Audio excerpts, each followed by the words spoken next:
2, 3. Qu'appelle-t-on le boulangisme? Alors là, non, pas du tout. C'est un mouvement politique qui se fédère, comme tous les grands mouvements, autour d'une personne. Ici, c'est Georges Ernest Jean-Marie Boulanger, blond, belle barbe montante. Le mouvement ne dura que 3 ans, de 1889 à 1891. Le général Boulanger réussit, en étant à la tête d'une coalition hétéroclite de royalistes, bonapartistes, républicains et même socialistes, à faire trembler toute la Troisième République, quelques mois seulement après sa nomination en tant que ministre de la Guerre en 1886. Ce fut une des crises les plus graves du régime en 70 ans d'existence. Il fut l'homme le plus populaire de son gouvernement, de par son charisme dans un premier temps, mais aussi par sa longue expérience militaire. Il est également à l'origine de réformes très populaires et d'orlote son armée. Il prend soin de ses soldats, en quelque sorte. Il autorise notamment le port de la barbe et réduit le service militaire de 5 à 3 ans. Il supprime également le principe de tirage au sort.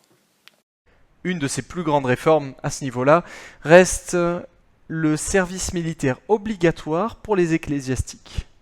Toutefois, que cachent ces réformes? Une forme d'altruisme gratuit? Ou autre chose? Un peu à l'image de ces gouvernements qui diminuent les impôts l'année avant l'élection. Pour rappel, la France a essuyé une violente défaite en 1870 contre l'Allemagne. Nombreux sont les Français à n'avoir d'ailleurs toujours pas digéré la défaite et la perte des deux départements d'Alsace et de Lorraine. Le général Boulanger a lui aussi eu du mal à reconnaître la défaite. Il ne la reconnaît d'ailleurs tout simplement pas et veut sa revanche sur l'Allemagne. Il sera d'ailleurs surnommé pour cela le général Revanche. Lors d'un incident à la frontière douanière, avec l'enlèvement d'un douanier français en 1887, il aggrave la situation volontairement en exigeant que la France pose un ultimatum, ce que le gouvernement refusera évidemment, malgré les nombreux soutiens du peuple. Boulanger commence ainsi à incarner l'antiparlementarisme par excellence. Il est alors limogé et rétrogradé à Clermont-Ferrand. Le 8 juillet 1887, au moment où il s'apprêtait à quitter Paris en train depuis la gare de Lyon, énormément de manifestants se mobilisent. Près de 100 000 personnes empêchent ainsi pendant près de 3 heures le départ de son train, inscrivant sur ce dernier « Il reviendra ». Ils s'agrippent au train, se mettent sur les voies, etc. Pendant ce temps-là, la République connaît des temps difficiles. Tout d'abord par le scandale des décorations et le déchaînement contre le président de la République qui doit alors démissionner, remplacé par Sadi Carnot. Cela renforce d'autant plus le sentiment antiparlementariste qui sévit dans le peuple français. Tous pourris, tous corrompus. À toutes les élections, même si le général Boulanger ne peut pas se présenter car toujours en fonction, nombreux sont les Français à inscrire son nom dans l'urne. Sadi Carnot ne sait pas comment réagir, et par peur, il met Boulanger à la retraite. Erreur fatale, car Boulanger devient alors éligible. Il se présentera partout, et fut énormément soutenu par les royalistes. Pour sa campagne électorale, la duchesse d'Uzès suit par exemple un don colossal de 3 millions de francs or. Dissolution, révision, constituante. Trois mots de son programme qui ont fait plaisir à tout le monde, et d'où son succès. Triomphe à Paris.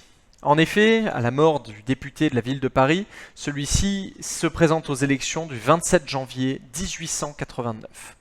Boulanger la remporte évidemment. Et ses partisans, sur ce coup d'éclat, le poussent au coup d'État. Mais Boulanger ne peut pas, ou ne veut pas, pour raison intime. Avec Madame de Bonnemain, il préfère l'amour au pouvoir. Et dès le 28 janvier, le boulangisme est déjà sur le déclin. Mais Boulanger ne s'arrête pas là. Il fonde ses espoirs de pouvoir sur les élections générales d'automne. Manque de bol, un nouveau gouvernement arrive au pouvoir et bouscule les règles électorales, ce qui rend impossible sa candidature. Il n'y a alors au Parlement plus que 35 députés boulangistes face à 400 républicains. Les mésaventures de Boulanger ne s'arrêtent malheureusement pour lui pas là. Le gouvernement lui fait croire qu'il est sur le point d'être tout simplement arrêté. En apprenant cela, Boulanger se tire. Nous noterons d'ailleurs que ces menaces d'arrestation étaient complètement fausses et infondées. Cependant, il en reste discrédité et part avec sa maîtresse de France jusqu'à Londres. D'un leader discrédité À une absence de leading total, le mouvement continue de décroître peu à peu, jusqu'à sa disparition totale en 1891 à la mort du général Boulanger. Lorsque Georges Clemenceau a appris que le général Boulanger s'était tiré une balle dans la tête sur la tombe de sa maîtresse à Bruxelles le 30 septembre 1891, il s'est exprimé ainsi. Il est mort, comme il a toujours vécu, en sous-lieutenant.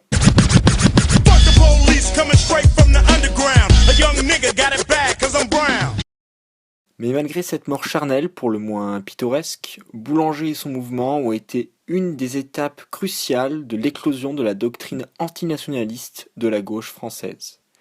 Et la Troisième République n'a pas encore tout à fait fini de souffrir. Cette doctrine s'approfondira notamment sous l'affaire Dreyfus, mais ça, c'est une autre histoire. Quant à l'image du général Boulanger en elle-même, il est quand même bon de rappeler que ce mouvement qu'il a vu naître, et dont il est le fondateur, est un mouvement particulier dans l'histoire de France. Fédérer aussi largement des mouvements politiques et des doctrines politiques aussi éloignées mérite tout de même une certaine forme de respect. Pour certains, c'est un héros, pour d'autres, il a juste roulé certaines personnes dans la farine. Mais quelle que soit la vie, le général Boulanger, même s'il en était conscient ou non, a façonné les prochaines décennies à venir.